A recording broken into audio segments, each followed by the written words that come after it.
如果你看到你家门把手上插着这种小广告，是不是潜意识觉得又有人上门发传单了？如果你真这么想，那你可就大意了。我叫酱汁，是一名女小偷，每天的工作就是将传单卷成一个圆筒形状，卡在住户的门把手上。等过个1-2天后，我会回来检查我的传单，如果传单还在，说明住户已经好几天没回来过了，那么这一家就成为了我的目标。东风小区4号楼201是我今天的目标。门把手上的传单是我3天前放在这儿的，已经过去了3天，传单依旧保持着3天前的模样。我戴好帽子口罩，然后从包里拿出工具，熟练地打开了房门。这是一个标准的单间公寓，我轻轻关上房门，然后开始打量屋子里的布局。屋内里透着一股清香，卫生间里摆满了各种化妆品，鞋柜里放的都是高跟鞋，可以断定住户是位独居女性。既然是女性，我的首要目标自然是首饰，毕竟在这个年代很少有人会在家里放现金了。我打开床头柜的抽屉，从里面翻出了一条项链、2枚耳钉和1枚戒指，都是纯金的。我全部打包放进了口袋里，随后我关上抽屉准备撤离，可当我刚走到门口，竟听到了钥匙开门的声音。我瞬间头皮发麻，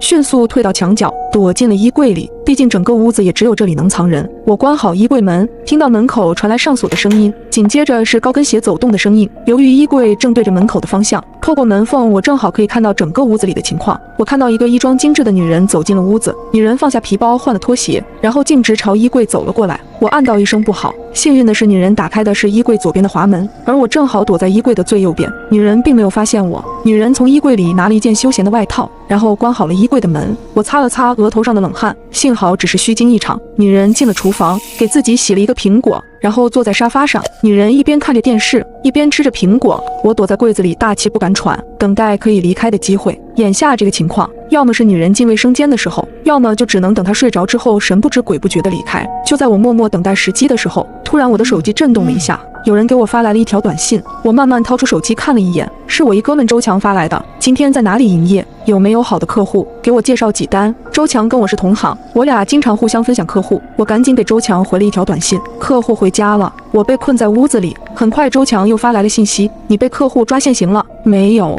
我躲在衣柜里，客户目前还没发现我。我用手机透过衣柜门缝拍了一张现场的照片发给了周强，接着我又把自己所在的住址也发给了周强。周强回复了一句：马上到。女人将没吃完的苹果扔了，然后起身走到酒柜跟前，取出2个酒杯，倒了2杯红酒。我看后一愣，为什么是2个酒杯？而且我还看到她向其中一个酒杯里倒入了安眠药，1整瓶安眠药。女人将2杯酒放到茶几上，然后看了看手表，她似乎是在等人。就在这时，我听到了敲门声。我本来还在想会不会是周强，女人慢慢打开了房门，门口站着一个中年男人，并不是周强。男人手里还拿着一束玫瑰花，笑盈盈地看着女人。孝敬七夕快乐，快进来吧，我新买了红酒。女人拉着男人进屋的同时，她又顺手反锁了房门。女人挽着男人来到桌前，然后把放有安眠药的那杯红酒递到了男人的手里。男人将红酒一饮而尽，然后就开始对女人动手动脚。不知道过了多久，男人已经失去了知觉。女人从厨房拖来一口很大的塑料缸，还找来了一把菜刀。女人几乎是在我的眼前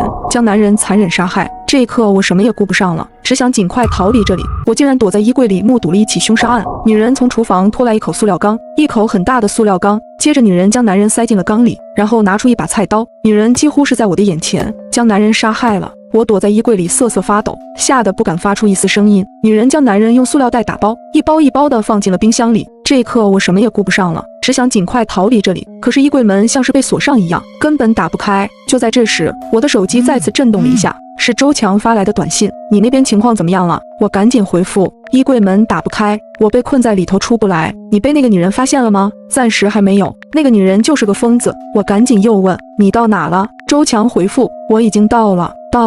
你在哪？周强却说：我在你头顶。我看后心头突然一紧，我猛然抬头，借助从衣柜门缝里透进来的亮光，我看到一张扭曲狰狞的人脸正从我头顶死死地注视着我。那是周强的脸，我看到他的脖子上被勒住了一根绳子。我简直不敢想象，周强居然早就死在我藏身的这个衣柜里，而他的尸体就被吊在我的身后。更令我毛骨悚然的是，衣柜的门缝外正贴着一只眼睛。女人已经来到了门前，她早就发现我了。我赶紧从口袋里掏出了防身的匕首，可还没等我来得及反应，衣柜门突然被打开，女人将一把长刀刺入了我的胸口。这这到底是怎么回事？为什么他早就知道我藏在衣柜里？原来女人名叫陈静，表面是一家花店的老板，背地里则是个连环杀人魔。凭借出色的外貌，他经常邀请男性顾客来家里做客，然后将其迷晕后再残忍杀害，将他们的尸骨用作花草的养分。几个小时前，周强在发传单踩点时，意外发现陈静是位独居女性，周强便动起了歪心思，于是便在当晚敲响了陈静的房门，主动与对方搭讪。美女可以加个微信吗？可让周强感到意外的是，陈静不仅不害怕，还主动邀请周强到屋内做客。要不进来喝2杯？周强听后当即就答应了。进屋后，陈静让周强先看一会儿电视，他熟练地从酒柜里取出2个酒杯，悄悄将一瓶安眠药倒进了其中一个酒杯里。等安眠药全部融化之后，他将酒杯递给了周强。周强喝了一大口，并表示味道不错。不多时，周强便沉沉地睡了过去。陈静从周强身上翻出了手机，并用他的指纹解了锁。他惊奇地发现，周强居然是个小偷，并通过翻看聊天记录知晓了我这个同行。接着，陈静将昏死过去的周强藏进了衣柜里，又用一节绳子勒住了周强的脖子。接下来，陈静又把屋子里收拾了一遍，因为今晚他还约了另一个男人上门。不过在这之前，陈静发现家里的安眠药已经用完了，他必须出去再买一瓶回来。可刚到药店，忽然家里的监控通过手机云端发来了一条提醒，他的屋子里进贼了，而这个人正是我。我的一举一动全被陈静在监控里看到，甚至他还猜到了我就是周强手机里的铜墙。就在我满载而归时，陈静用钥匙打开了门，我便藏在了衣柜里。陈静掏出周强的手机，以周强的名义给我发了一条短信，本来是想试探一下我的，